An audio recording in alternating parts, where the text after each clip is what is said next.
सही वालिद जी वफ़ात खां बाद वालिद जो कारोबार असां भाइरनि में कीअं तक़सीम थींदो।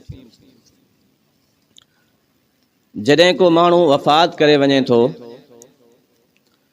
त उन जी मिल्कियत जेकी भी आहे वारिसनि में तक़सीम थींदी आहे, औलाद में, न्याणियुनि में, पुटनि में, घरवारी में, जेके भी उन जा शरी एतबार सां वारिस हूंदा आहिनि, तक़सीम जा हक़दार हूंदा आहिनि, विरासत जा, उन्हनि में तक़सीम थींदी आहे। त हाणे सवाल करण वारे जो सवाल इहो आहे त जेकॾहिं मैयत जो को कारोबार आहे, वालिद साहब हुयो, उन जो को कारोबार हुयो, दुकान हुयो, फैक्ट्री हुई, त हाणे उन जी वफ़ात खां बाद इहो कारोबार असां वारिसनि में तक़सीम कीअं थींदो? दुकान आहे त दुकान कीअं तक़सीम थींदो?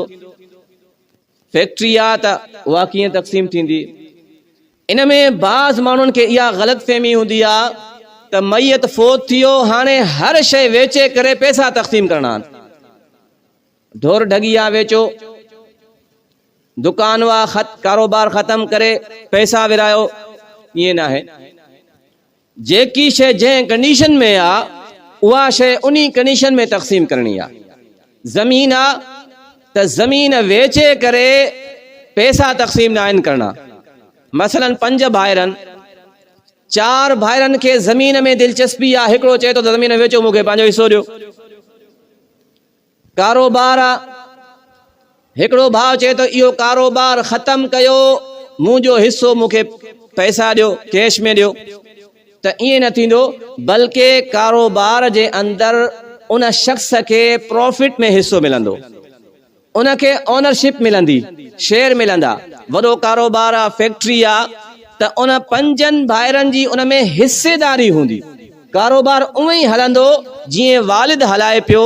हाणे उन कारोबार में जेकी आमदनी आहे, प्रॉफिट आहे, उन में 5 माण्हू शरीक हूंदा।